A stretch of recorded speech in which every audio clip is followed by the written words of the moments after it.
கிறிஸ்துவுக்குள் பிரியமானவர்களே, read by the word YouTube சேனலுக்கு உங்களை இயேசு கிறிஸ்துவின் நாமத்திலே வாழ்த்தி வரவேற்கிறேன்.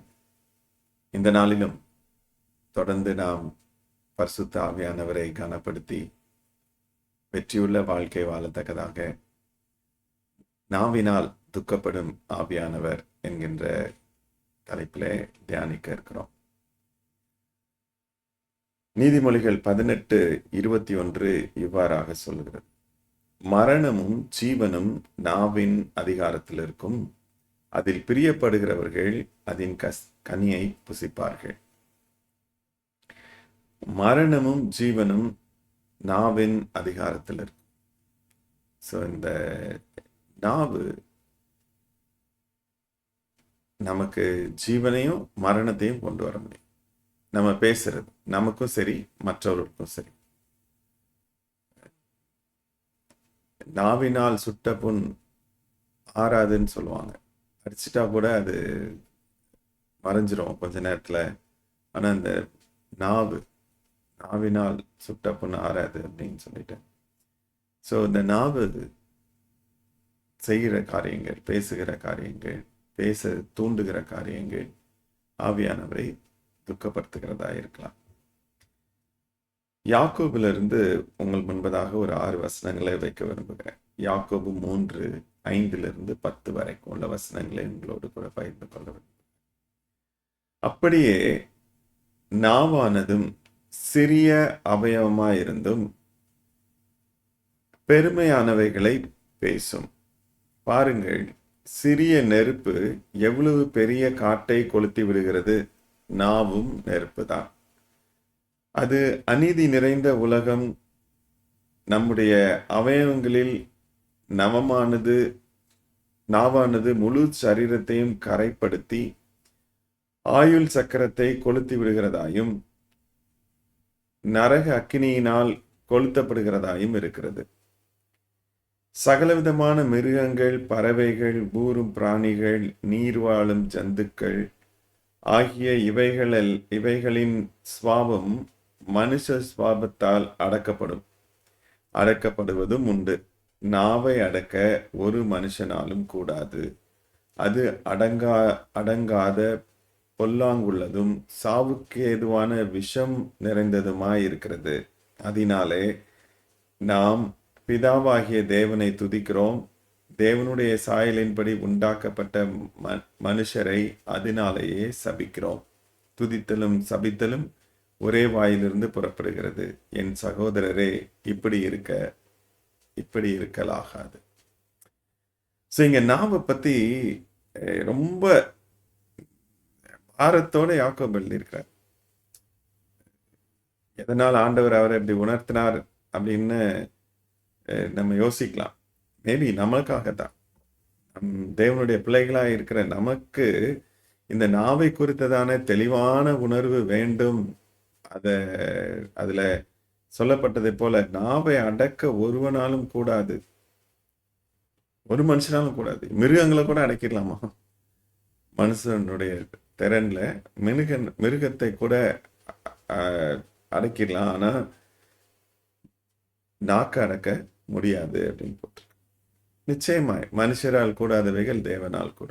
அதனால்தான் நம்ம தேவனிடத்திலே போக வேண்டியிருக்கிறது. பரிசுத்த ஆவியானவரின் ஆளுகைக்குள்ளாக இந்த நாக்கை நம்ம கொண்டு வர கடமைப்பட்டிருக்கிறோம். ஸோ இங்க அந்த நாவை பத்தி சித்தரிக்கும் போது அது சிறிய அவயவமா இருக்கு. ஆனா எப்படி ஒரு நெருப்பு, சின்ன நெருப்பு வந்து ஒரு காட்டையே அழிச்சிடுதோ, அதே போல நம்மளுடைய இந்த நாவு பெருத்த சேதத்தை அந்த அழிச்சணும் அப்படின்னு உண்டாக்கிடும் அப்படின்றத இங்க குறிப்பிட்டிருக்கிறத பார்க்கிறோம். கடைசி அந்த இதுல சொல்ற மாதிரி இந்த நாவினால நம்ம தேவனை துதிக்கிறோம். தேவனுடைய சாயலாக படைக்கப்பட்டிருக்கிற, ஏன் தேவனுடைய இரத்தத்தால், கிறிஸ்துவின் இரத்தத்தால மீட்கப்பட்டிருக்கிற அவருடைய பிள்ளைகள் கரத்தின் கிரியைகளையும் நம்ம சபிக்கிறவர்களாய் நம்ம அநேக நேரத்தில் மாறிடுறோம். இது இப்படி இருக்கக்கூடாது அப்படின்னு எச்சரிக்குது. ஸோ அப்போ இந்த நாவை அடக்க முடியுமா? அது நாக்குல நரம்பு இல்லை அப்படின்றத நிரூபிக்கிறான் அப்படின்னு சொல்லுவாங்க. ஸோ நம்ம அநேக நேரத்தில் அதை கட்டுப்படுத்த முடியாம இது பண்ணி தடுமா இருக்கிறோம். ஸோ அதனால இந்த நாக்கை அடக்க கர்த்தருடைய சமூகத்தின் முன்பதாக நம்ம வர கடமைப்பட்டிருக்கிறோம். 1 பேதுரு 3ஆம் அதிகாரம் 10-11 வசனங்கள் இவ்வாறாக சொல்லுகிறது. ஜீவனை விரும்பி நல்ல நாட்களை காண வேண்டும் என்றிருக்கிறவன் பொல்லாப்புக்கு தன் நாவையும் கபடத்துக்கு தன் உதடுகளையும் விலக்கி காத்து பொல்லாப்பை விட்டு நீங்கி நன்மை செய்து சமாதானத்தை தேடி அதை பின்தொடர கடவன்.